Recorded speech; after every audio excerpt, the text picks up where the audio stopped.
So today we will learn about the history of clothing material. അല്ലെ നമ്മൾ last ക്ലാസ്സിൽ എങ്ങനെയാണ് ക്ലോത്ത് ഉണ്ടാക്കുന്നതെന്ന് പ്രോസസ്സുകൾ നമ്മൾ പഠിച്ചു. So today we will see what is the history of the clothing material. Okay.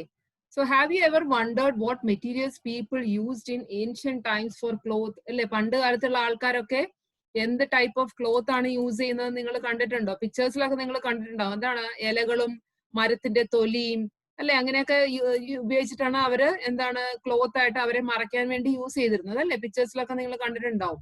It appears that in those times people used the bark and big leaves of trees or animal skins and furs to cover themselves. അല്ലെ ഞാൻ പറഞ്ഞ മാതിരി എന്താണ് ഇലകളും മരത്തിന്റെ തൊലിയും അല്ലെങ്കിൽ എന്താണ് മൃഗങ്ങളുടെ മുടിയും അങ്ങനെയൊക്കെ വെച്ചിട്ടാണ് പണ്ട് കാലത്തുള്ള ആളുകള് എന്താണ് അവരെ മറയ്ക്കാൻ വേണ്ടി അവര് യൂസ് ചെയ്തുകൊണ്ടിരുന്നത് അല്ലെ? So after people began to settle in agriculture communities, they learned to weave twigs and grass into mats and baskets.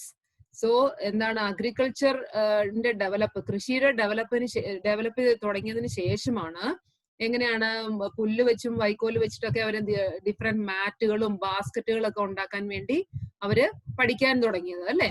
Then vines, animal fleece or hair were twisted together in long strands. അല്ലെ ചെടികളുടെ വള്ളിയും പിന്നെ എന്താണ് മൃഗങ്ങളുടെ ഹെയറും ഒക്കെ അവര് എന്താണ് twist ചെയ്തിട്ട് നീളമുള്ള നൂല് പോലെ ഉണ്ടാക്കാൻ അവര് പഠിച്ചു. With the development of what agriculture തുടങ്ങിയതിന് ശേഷമാണ് ഇങ്ങനത്തെ ഡെവലപ്മെന്റ് ഉണ്ടാവാൻ തുടങ്ങിയത്. Then after that what happened? These are woven into fabrics. അല്ലെ നമ്മൾ പഠിച്ചു എന്താണ് ഫൈബർ യാണിൽ നിന്നാണ് എന്താണ് ക്ലോത്ത് ഉണ്ടാകുന്നത് അല്ലെ? സോ എന്താണ് with the invention of how to develop long strands twist ചെയ്തിട്ട് ലോങ് സ്ട്രാൻഡ് എന്ന് പറഞ്ഞാൽ എന്താണ് യാൺ. നമ്മൾ പഠിച്ചു ലോങ് എന്താണ് നൂല് അല്ലെ? നീളമുള്ള നൂലിൽ നിന്നാണ് നമ്മൾ യാൺ എന്ന് പറയുന്നത്. സോ അവര് നീളമുള്ള നൂല് ഡെവലപ്പ് ചെയ്യാൻ തുടങ്ങിയതിന് ശേഷം എന്താണ് ദ പ്രോസസ് ഓഫ് വീവിംഗ് എന്താണ് yarn into fabric was developed. The early Indians wore fabrics made out of cotton that grew in the regions near the river Ganga. അല്ലെ റിവർ ഗംഗയുടെ ചുറ്റിനും താമസിച്ചിരുന്ന ആൾക്കാരാണ് എന്താണ് ആദ്യമായിട്ട് എന്താണ് ഏത് കൈൻഡ് ഓഫ് തുണികളാണ് യൂസ് ചെയ്യാൻ തുടങ്ങിയത്? കോട്ടൺ തുണികൾ യൂസ് ചെയ്യാൻ തുടങ്ങിയത്. Okay. Flax is also a plant that gives natural fibre. So flax എന്ന് പറഞ്ഞൊരു ചെടിയുണ്ട്. സോ അതിൽ നിന്നും അവരെന്താണ് ഫൈബർ, നാച്ചുറൽ പ്ലാന്റിൽ നിന്നുള്ള ഫൈബർ അതിൽ നിന്നും അവര് ഡെവലപ്പ് ചെയ്തിട്ടുണ്ടായിരുന്നു. So cotton and then flax. Ancient ടൈംസിൽ ഏതൊക്കെ പ്ലാന്റിൽ നിന്നാണ് ഫൈബർ ഡെവലപ്പ് ചെയ്തിരുന്നത്? കോട്ടണിൽ നിന്നും ഫ്ലാക്സിൽ നിന്നും. Okay. Then in ancient Egypt cotton as well as flax were cultivated near the river Nile and were used for making fabrics. So ancient ഈജിപ്തില് പണ്ട് കാലത്ത് ഈജിപ്തില് എവിടെയാണ്? റിവർ നൈൽ നദി നിങ്ങൾ കേട്ടിട്ടുണ്ട് അല്ലെ? സോ അതിന്റെ സമീപത്തായിട്ടാണ് അവര് ഫ്ലാക്സ് ചെടികളും പിന്നെ കോട്ടൺ ചെടികളും എന്താണ് ഫാബ്രിക്സ് ഉണ്ടാക്കാൻ വേണ്ടി അവർ നട്ടുപിടിപ്പിച്ച് വളർത്തുമായിരുന്നു അതിനു വേണ്ടിയിട്ട്. സോ നമ്മുടെ ഇന്ത്യയിൽ എവിടെയാണ് ആദ്യമായിട്ട് കോട്ടൺ ക്ലോത്ത് ഉണ്ടാക്കിയെന്ന് പറയുന്നത്? People those who are lived in near river Ganga നദിയുടെ ചുറ്റിനും തടങ്ങളിൽ താമസിച്ചിരുന്ന ആൾക്കാരാണ് ആദ്യമായിട്ട് എന്താണ് കോട്ടൺ തുണികൾ ഉപയോഗിച്ച് തുടങ്ങിയത്. ദെൻ ഇൻ ഏൻഷ്യന്റ് ഈജിപ്റ്റ് എന്താണ് കോട്ടണും ഫ്ലാക്സ് ചെടികളും എന്താണ് ഫാബ്രിക്സ് ഉണ്ടാക്കാൻ വേണ്ടിയിട്ട് അവർ പ്രത്യേകമായിട്ട് അതിനെ നട്ടു വളർത്തുന്നുണ്ടായിരുന്നു. Then in those days stitching was not known അല്ലെ? തുണി തയ്ക്കുന്ന രീതികളൊന്നും പണ്ട് കാലത്തുള്ള ആൾക്കാർക്ക് അറിയാൻ പാടില്ലായിരുന്നു. People simply draped the fabrics around different parts of their body. ചുമ്മാ ഇങ്ങനെ തുണി ഉണ്ടാക്കി ഇങ്ങനെ വെറുതെ ഇങ്ങനെ എന്താണ് മേത്ത് ഇങ്ങനെ പൊതച്ചു വെച്ചു. അവർക്ക് സ്റ്റിച്ച് ചെയ്ത് ഇങ്ങനെ ഇന്നത്തെ നമ്മൾ ഇപ്പോൾ ധരിക്കുന്ന വസ്ത്രങ്ങൾ പോലെ സ്റ്റിച്ച് ചെയ്യാനൊന്നും അവർക്കറിയില്ല. കുറെ തുണി ഉണ്ടാക്കി അത് ജസ്റ്റ് ഇങ്ങനെ ചുറ്റി വെച്ചു, ദേഹത്ത് ഇങ്ങനെ വെറുതെ ഇങ്ങനെ ചുറ്റി വെച്ചു. Many different ways of draping fabrics were used. പല തരത്തില് ഡ്രാപ്പിംഗ് എന്ന് പറഞ്ഞാൽ എങ്ങനെയാണ്? ദേഹത്ത് ഇങ്ങനെ ചുറ്റുന്നതിനാണ് നമ്മൾ ഡ്രാപ്പിംഗ് എന്ന് പറയുന്നത്. So there were different methods അല്ലെ? പല വിധത്തിൽ അവരിങ്ങനെ ദേഹത്ത് ഇങ്ങനെ മറയ്ക്കാൻ വേണ്ടി പല വിധത്തിൽ അവർ ജസ്റ്റ് ഇങ്ങനെ തുണി കൊണ്ട് ഇങ്ങനെ ദേഹത്ത് കവർ ചെയ്ത് വെച്ചു. With the invention of the sewing needle, people started stitching fabrics to make clothes. So തയ്ക്കാനുള്ള സൂചി കണ്ടുപിടിച്ചതിന് ശേഷമാണ് എന്താണ് ആൾക്കാര് തുണി തയ്ച്ചു തുടങ്ങിയത്. stitched clothes have gone through many variations since this invention. So sewing needle തയ്ക്കാനുള്ള സൂചി കണ്ടുപിടിച്ചതിന് ശേഷം എന്താണ് പല വിധത്തിലുള്ള തുണികൾ തയ്ക്കാൻ വേണ്ടി then അവര് ചെയ്യാൻ തുടങ്ങി. പല വിധത്തിലുള്ള സ്റ്റിച്ചിങ് മെത്തേഡ്സും പല വിധത്തിലുള്ള സ്റ്റിച്ചിങ് പാറ്റേൺസ് ഒക്കെ ഡെവലപ്പ് ചെയ്തു. But it is not amazing that even today sari, dhoti, lungi or turban is used as an unstitched piece of fabric. So നമ്മളിപ്പം advanced techniques ഒക്കെ ഉണ്ടല്ലോ തയ്ക്കുന്നതിൽ, even stitching industry also there are many advanced techniques, but still we are using എന്താണ് sari, dhoti, lungi, turban അല്ലെ, തലപ്പാവ് കെട്ടുന്ന രാജസ്ഥാനിലൊക്കെ ഉള്ള തലയിൽ ഇങ്ങനെ തുണി കെട്ടുന്ന കണ്ടിട്ടില്ല, അതുപോലെ നമ്മൾ ധരിക്കുന്ന സാരി, മുണ്ട്, ഇതൊക്കെ ഇപ്പോഴും നമ്മൾ സ്റ്റിച്ച് ചെയ്യാതെ വെറുതെ ഇങ്ങനെ ചുറ്റുകയാണ് അല്ലെ. Still we are using it is an unstitched material അല്ലെ. സാരിയും ഒന്നും തയ്ക്കുന്നില്ലല്ലോ, sari as such we are draping അല്ലെ, നമ്മളിങ്ങനെ ചുറ്റുകയാണ്. Sari, then dhoti, then turban, these are still now it is unstitched piece of fabric. So just as there is a large variety in the food eaten all over our country, a large variety exists also in fabrics and clothing items. So നമ്മുടെ ഇന്ത്യയിൽ നോക്കുകയാണെന്നുണ്ടെങ്കിൽ പല സ്ഥലത്തും എന്താണ് പല വിധത്തിലുള്ള food items ഉള്ള മാതിരി there are variety of fabrics also exist in different parts of the country. പല വിധത്തിലുള്ള എന്താണ് തുണികളും നമ്മുടെ പല ഭാഗങ്ങളിൽ കാണാൻ പറ്റും. സോ എവിടെയാണ് ഏൻഷ്യന്റ് ടൈംസിൽ ആദ്യമായിട്ട് എപ്പോഴാണ് സ്റ്റാർട്ട് ചെയ്തെന്ന് പറഞ്ഞത്? നമ്മുടെ ഇന്ത്യയിൽ നോക്കുകയാണെന്നുണ്ടെങ്കിൽ എന്താണ് ഗംഗാ നദിയുടെ സമീപത്ത് താമസിച്ചിരുന്ന ആൾക്കാരാണ് ആദ്യമായിട്ട് എന്താണ് കോട്ടണിൽ നിന്ന് ഫാബ്രിക്സ് ഡെവലപ്പ് ചെയ്തെന്നാണ് പറയുന്നത്. അതുപോലെ ഏതിൽ നിന്നും കോട്ടണിൽ നിന്ന് മാത്രമല്ല ഫ്ലാക്സ് പ്ലാന്റിൽ നിന്നും അവര് നാച്ചുറൽ ഫൈബേഴ്സ് സെപ്പറേറ്റ് ചെയ്തെടുത്തു. അതുപോലെ ഏൻഷ്യന്റ് ഈജിപ്തിൽ എന്താണ് ഈജിപ്തില് നൈൽ നദിയുടെ സമീപത്ത് താമസിച്ചിരുന്ന ആൾക്കാരും എന്താണ് കോട്ടൺ അതുപോലെ ഫ്ലാക്സ് ചെടികളും എന്താണ് ഫാബ്രിക് ഉണ്ടാക്കാൻ വേണ്ടിയിട്ട് അവര് നട്ടുപിടിപ്പിച്ചു. ദെൻ എന്താണ് സ്റ്റിച്ചിങ് എപ്പോഴാണ് ഡെവലപ്പ് ചെയ്തത്? With the invention of sewing needle അല്ലെ, തയ്ക്കാനുള്ള സൂചി കണ്ടുപിടിച്ചതിന് ശേഷമാണ് people started stitching fabrics to make cloth. Okay, then this was the history of clothing material. So നമ്മൾ എന്തൊക്കെയാണ് ഈ ചാപ്റ്ററിൽ പഠിച്ചത്? സോ ഫസ്റ്റ് നമ്മൾ ഫൈബറിൽ നിന്ന് എങ്ങനെയാണ് ഒരു ഫാബ്രിക് ഉണ്ടാക്കുന്നതെന്നാണ് നമ്മൾ ഈ ചാപ്റ്ററിൽ പഠിച്ചത് അല്ലെ, ഫൈബർ ടു ഫാബ്രിക്. സോ എന്തൊക്കെയാണ് പ്രോസസ് നമ്മൾ പഠിച്ചത്? കോട്ടൺ റോൾ, ഇറ്റ് ഈസ് ഗിന്നിങ്ങിൽ നിന്ന്, ഗിന്നിങ് എന്ന് പറഞ്ഞ പ്രോസസ് വഴിയാണ് നമ്മൾ ഫൈബർ സെപ്പറേറ്റ് ചെയ്തെടുത്തത്. ദെൻ ഫൈബറിൽ നിന്ന് എന്താണ് സ്പിന്നിങ് വഴിയാണ് നമ്മൾ യാൺ ഉണ്ടാക്കിയത്. ദെൻ യാണിൽ നിന്ന് എന്താണ് നിറ്റിംഗ് ആൻഡ് നീവിംഗിൽ കൂടിയാണ് നമ്മൾ എന്താണ് വീവിംഗിൽ കൂടിയാണ് നമ്മൾ എന്താണ് ഉണ്ടാക്കുന്നത് fabric. So these are the process. എന്തൊക്കെയാണ്? ഗിന്നിങ്, spinning and then knitting and weaving. Okay, so നമുക്കൊന്ന് റിവൈസ് ചെയ്താലോ നമ്മൾ എന്തൊക്കെയാണ് ഈ ചാപ്റ്ററിൽ പഠിച്ചതെന്നുള്ളത്? We studied about plant fibers അല്ലെ. ഞാൻ പറഞ്ഞു എന്തൊക്കെയാണ്, there are two types of fibers. എന്തൊക്കെയായിരുന്നു? Natural fibre and synthetic fibre. So natural fibre എന്ന് പറഞ്ഞാൽ എന്താണ്? നമുക്ക് എന്താണ് നേച്ചറിൽ നിന്ന് കിട്ടുന്ന, പ്ലാന്റ്സിൽ നിന്നും ആനിമൽസിൽ നിന്നും കിട്ടുന്ന ഫൈബേഴ്സിനെയാണ് നമ്മൾ നാച്ചുറൽ ഫൈബേഴ്സ് എന്ന് പറയുന്നത്. So what are the plant fibres? Plant fibres ഏതൊക്കെയാണ് നമ്മൾ പഠിച്ചത്? Cotton. Okay, please listen to me. Okay, after that I will ask you questions. Okay, so ഈ ചാപ്റ്ററിനെ ബേസ് ചെയ്തിട്ട് I will ask you questions after this class. So എന്താണ് what are the plant fibres? നമ്മൾ ഏതൊക്കെയാണ് പഠിച്ചത്? We studied about cotton and then we studied about എന്താണ് ജൂട്ടിനെ പറ്റി നമ്മൾ പഠിച്ചിട്ടുണ്ടായിരുന്നു അല്ലെ.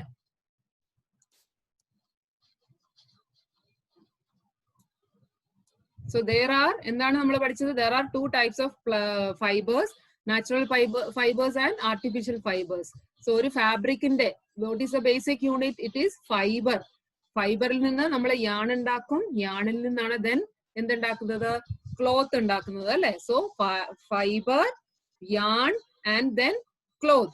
യാൺ എന്ന് പറഞ്ഞാൽ എന്താണ്? It is A long strands of fibre അല്ലെ. ഫൈബറിനെ നമ്മൾ പിരിച്ച് നീളമുള്ള നൂല് പോലെ ഉണ്ടാക്കുന്നതിനെയാണ് നമ്മൾ യാൺ എന്ന് പറയുന്നത്. ദെൻ യാണിനെ സ്പെഷ്യൽ ആയിട്ട് ഇങ്ങനെ അറേഞ്ച് ചെയ്യുമ്പോഴാണ് നമുക്ക് എന്ത് ലഭിക്കുന്നത്? ക്ലോത്ത് ലഭിക്കുന്നത് അല്ലെ. So there are two types of fibers, natural fibers and artificial fibers. So natural fiber ഏതൊക്കെയാണ്? പ്ലാന്റിൽ നിന്നും ആനിമൽസിൽ നിന്നും കിട്ടുന്ന ഫൈബേഴ്സിനെയാണ് നമ്മൾ നാച്ചുറൽ ഫൈബേഴ്സ് എന്ന് പറയുന്നത്. സോ പ്ലാന്റ്സിൽ നിന്ന് കിട്ടുന്ന ഫൈബേഴ്സ് ഏതൊക്കെയാണ്? കോട്ടൺ, ജൂട്ട് അതുപോലുള്ള പ്ലാന്റ്സിൽ നിന്ന് കിട്ടുന്നതാണ് പ്ലാന്റ് ഫൈബേഴ്സ്. ദെൻ ആനിമൽസിൽ നിന്ന് കിട്ടുന്ന എന്തൊക്കെയാണ്? Wool and silk. വൂൾ എവിടെ നിന്നാണ് കിട്ടുന്നത്? ഷീപ്പിൽ നിന്നും ഹെയർ ഓഫ് റാബിറ്റ്സിൽ നിന്നൊക്കെ നമുക്ക് വൂള് കിട്ടുന്നുണ്ട്. പിന്നെ സിൽക്ക് എവിടെ നിന്നാണ് കിട്ടുന്നത്? സിൽക്ക് വേം എന്നാണ് നമുക്ക് സിൽക്ക് കിട്ടുന്നത് അല്ലെ. ദെൻ വി സ്റ്റഡീഡ് അബൌട്ട് എന്താണ് സിന്തറ്റിക് ഫൈബേഴ്സിന്റെ എക്സാമ്പിൾ എന്തൊക്കെയാണ്? Polyester, nylon and acrylic. Okay, there are two types of fibers, natural and synthetic. Synthetic എന്ന് പറഞ്ഞാൽ എന്താണ്? നമ്മൾ ആർട്ടിഫിഷ്യലി ഉണ്ടാക്കിയെടുക്കുന്ന ഫൈബേഴ്സിനെയാണ് സിന്തറ്റിക് ഫൈബേഴ്സ് എന്ന് പറയുന്നത്. So examples R polyester, nylon, and then acrylic. Then we studied about what plant fiber. Plant fiber ഏതാണ് നമ്മൾ പഠിച്ചത്? Cotton അല്ലെ. കോട്ടൺ എന്തായിരുന്നു? കോട്ടൺ എവിടെ നിന്നാണ് വരുന്നത്? നമ്മൾ it is grown in the field. നമ്മൾ പഠിച്ചു ബ്ലാക്ക് സോയിൽ, കറുത്ത കളറിലുള്ള മണ്ണ് കാണുന്ന സ്ഥലങ്ങളിലാണ് കൂടുതലായിട്ടും കോട്ടൺ ചെടികള് നട്ട് വളർത്തുന്നത്. Okay, cotton plants R grown at places having black soil and warm climate. So black soil എവിടെയാണ് കാണപ്പെടുന്നത്? Gujarat, Maharashtra, Andhra Pradesh, Haryana. These are the major producers of cotton. Cotton എവിടെയൊക്കെ കാണുന്നത്? Gujarat, Maharashtra, Andhra Pradesh and Haryana. These are the big producers of cotton. So നമ്മൾ cotton എവിടെയാണ് നമ്മൾ കാണപ്പെടുന്നത്? ഏത് ചെടിയുടെ ഏത് പാട്ടിലാണ് നമ്മൾ കോട്ടൺ ഉണ്ടാവുന്നത്? കോട്ടൺ ഫ്രൂട്ടിലാണ് ഉണ്ടാകുന്നത് അല്ലെ. കോട്ടൺ ചെടിയുടെ ഫ്രൂട്ടിലാണ് നമ്മൾ കോട്ടൺ ഉണ്ടാവുന്നത്. Fruits of the cotton plant are about the size of A lemon അല്ലെ. ഒരു നാരങ്ങയുടെ വലുപ്പത്തിലുള്ള ഒരു ബോള് മാതിരിയാണ് അതിന്റെ കോട്ടന്റെ ഫ്രൂട്ട് ഉണ്ടാവുന്നത് അല്ലെ. നമ്മൾ ഇവിടെ നിങ്ങൾക്ക് കാണാം. So this is the cotton fruit. Okay, ഇതിൽ നിന്നാണ് നമുക്ക് ഫൈബർ ലഭിക്കുന്നത്. So after maturing, the balls burst open and the seeds covered with cotton fibers can be seen. So ഈ ഫ്രൂട്ട് മെച്യൂർ ആവുമ്പോൾ എന്താണ്? ഇത് പൊട്ടിയിട്ട് ഇതിൽ നിന്നാണ് നമുക്ക് എന്താണ് ലഭിക്കുന്നത്? കോട്ടന്റെ ഫൈബർ ലഭിക്കുന്നത്. So this is the picture of a cotton field. Okay, then ഈ പ്ലാന്റിൽ നിന്ന് കോട്ടൺ നമ്മൾ ഫൈബറിനെ സെപ്പറേറ്റ് ചെയ്തെടുക്കുന്ന പ്രോസസ് എന്താണ്? That process is called what? Ginning. From the balls, from these balls, cotton is usually picked by hand. Fibers are then separated from the seeds by combing, and this process is called what? Ginning. So, നമ്മുടെ cotton ball, ആ കോട്ടന്റെ ഫ്രൂട്ടിൽ നിന്നും fibre separate ചെയ്തെടുക്കുകയാണ് അല്ലെ. ചീകി ചീകി ഇങ്ങനെ fibre separate ചെയ്തെടുക്കുന്ന ആ പ്രോസസ്സിനെ നമ്മൾ എന്താണ് വിളിക്കുന്നത്? It is called ginning. Ginning of cotton. Okay, ginning was traditionally done by hand. കൈ കൊണ്ടാണ് ചെയ്തുകൊണ്ടിരുന്നത്. Nowadays it is we can do ginning with the help of machines also. So this is the process of ginning അല്ലെ. Cotton ചെടിയിൽ നിന്ന് ഇങ്ങനെ ചീകി ചീകി നമ്മൾ ഫൈബേഴ്സ് സെപ്പറേറ്റ് ചെയ്തെടുക്കുന്ന പ്രോസസ് ആണ് എന്ത്? ഗിന്നിങ് എന്ന് പറയുന്നത്. ദെൻ എന്താണ്? നമ്മളിപ്പോ ഫൈബറിനെ ദെൻ എന്താണ്? We need to convert it into yarn അല്ലെ. നമ്മൾ പഠിച്ചു ഫൈബറിൽ നിന്ന് യാൺ, വലിയ നീളമുള്ള നൂലുകൾ ആക്കണം. ആ long strands of fiber is called what? Yarn. Okay, so the process of making yarn from fibers is called what? Spinning. So what is a spinning? In this process, fibers from a mass of cotton wool are drawn out and twisted. ഇങ്ങനെ നമ്മൾ പഠിച്ചു ഫൈബറിനെ ഇങ്ങനെ വലിച്ചിട്ട് ഇങ്ങനെ twist ചെയ്തിട്ട് ഇങ്ങനെ പിരിച്ചിട്ടാണ് നീളമുള്ള എന്താണ് നൂലുകൾ ഉണ്ടാക്കുന്നത്. And that is called what? Yarn. And the process is called what? Spinning. This brings the fibers together to form a yarn. ഇങ്ങനെ ട്വിസ്റ്റ് ചെയ്താകുമ്പോഴത്തേക്ക് എന്താണ്? ഫൈബർ ഇങ്ങനെ it will come very close അല്ലെ. ഇങ്ങനെ ട്വിസ്റ്റ് ചെയ്ത് നീളമുള്ള നൂലുണ്ടാക്കുകയാണ് ചെയ്യുന്നത്. Then so ഫൈബറിൽ നിന്ന് yarn ഉണ്ടാക്കുന്ന പ്രോസസ്സിനെ എന്താണ് പറയുന്നത്? Spinning. In this process, fibers from a mass of cotton wool are drawn out and twisted, and the process is called what? Spinning. So spinning ni use ചെയ്യുന്ന devices ഏതൊക്കെയാണ്? തക്ലി, then എന്താണ്? ചർക്ക. തക്ലി എന്ന് പറഞ്ഞാൽ രണ്ട് നീഡിൽ പോലത്തെ ഇറ്റ്സ് എ സ്മോൾ ഡിവൈസ് അല്ലെ. കൈ കൊണ്ട് നമ്മൾ സ്പിൻ ചെയ്ത് നീളമുള്ള സ്ട്രാൻഡ്സ് ഉണ്ടാക്കുകയാണ്. ദെൻ എന്താണ്? ചർക്ക നമ്മൾ പഠിച്ചു മഹാത്മാഗാന്ധിയാണ് അതിനെ പോപ്പുലറൈസ് ചെയ്തത്. സോ ചർക്കയിൽ കൂടെ നമുക്ക് എന്താണ്? ഫൈബറിനെ സ്പിൻ ചെയ്തിട്ട് നമുക്ക് യാൺ ഉണ്ടാക്കാൻ പറ്റും അല്ലെ. സോ ഫൈബറിൽ നിന്ന് നമ്മളിപ്പം എന്താണ്? യാൺ ഉണ്ടാക്കി കഴിഞ്ഞു. What is the next process? യാണിൽ നിന്ന് എന്താണ്? നമ്മൾക്ക് ഫാബ്രിക് അല്ലെങ്കിൽ ക്ലോത്ത് ഉണ്ടാക്കണം. എങ്ങനെ? ഏതൊക്കെ പ്രോസസ് വഴിയാണ് യാണിൽ നിന്ന് ക്ലോത്ത് ഉണ്ടാക്കുന്നത്? Through weaving and knitting. So നമ്മൾ പറഞ്ഞു വീവിംഗ് എന്ന് പറഞ്ഞാൽ എന്തായിരുന്നു? ഞാൻ പറഞ്ഞിട്ടുണ്ടായിരുന്നു എന്താണ്, രണ്ട് യാണിനെ ഇങ്ങനെ അറേഞ്ച് ചെയ്യുമ്പോഴാണ് നമ്മൾക്ക് വീവിംഗ് എന്നുള്ള പ്രോസസ് അല്ലെ. രണ്ട് യാണിനെ ഇങ്ങനെ vertically and then horizontally arrange ചെയ്യുന്ന പ്രോസസ്സിനെയാണ് നമ്മൾ വീവിംഗ് എന്ന് പറയുന്നത് അല്ലെ. നിങ്ങൾക്ക് കാണാം ഇവിടെ ഇതുണ്ട്, horizontally and then vertically the fibres R the yarns are arranged.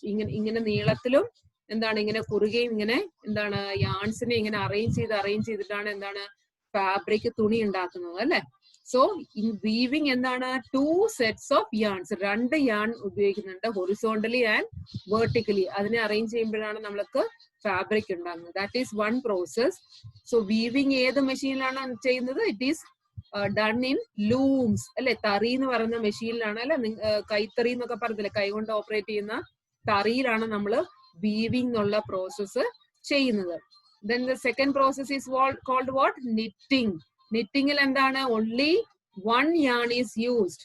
So there is a difference അല്ലെ. വീവിംഗിൽ രണ്ട് യാൺ ഉപയോഗിക്കുന്നുണ്ട്, knittingil എന്താണ് ഒരു യാൺ മാത്രമേ ഉപയോഗിക്കുന്നുള്ളൂ. In knitting a single yarn is used to make a piece of fabric. So ഇങ്ങനെയുള്ള knitting വഴി എങ്ങനെയുള്ള സ്വെറ്റേഴ്സും സോക്സും അതുപോലുള്ള വാം ക്ലോത്ത്സ് ഉണ്ടാക്കാൻ വേണ്ടിയിട്ടാണ് എന്താണ് ഇതുപോലത്തെ knitting എന്ന് പറഞ്ഞ പ്രോസസ്സ് യൂസ് ചെയ്യുന്നത്. Okay, so in knitting, single yarn, only one yarn is used to make a piece of fabric. Okay, so these are the topic we have studied in this chapter. So what are the process of making fiber to fabric? എന്തൊക്കെയാണ്? Cotton റോളിൽ നിന്ന് നമ്മൾ എന്താണ് ഗിന്നിങ്, through the process of ഗിന്നിങ് എന്താണ് cotton പ്ലാന്റിൽ നിന്ന് ഗിന്നിങ് വഴി separate എടുക്കുന്നതാണ് നമ്മൾ ഫൈബർ ലഭിക്കുന്നത്. ഫൈബറിൽ നിന്ന് എന്താണ് ട്വിസ്റ്റ് ചെയ്ത് to the process of spinning അല്ലെ. സ്പിന്നിങ് എന്നുള്ള പ്രോസസ് എന്തൊക്കെ ഉപയോഗിച്ചിട്ടാണ്? തക്ലി ആൻഡ് ചർക്ക ഉപയോഗിച്ചിട്ട് എന്താണ് we are preparing yarn. Then യാണിൽ നിന്ന് through weaving and knitting we are making fabric. I hope it's clear the whole process.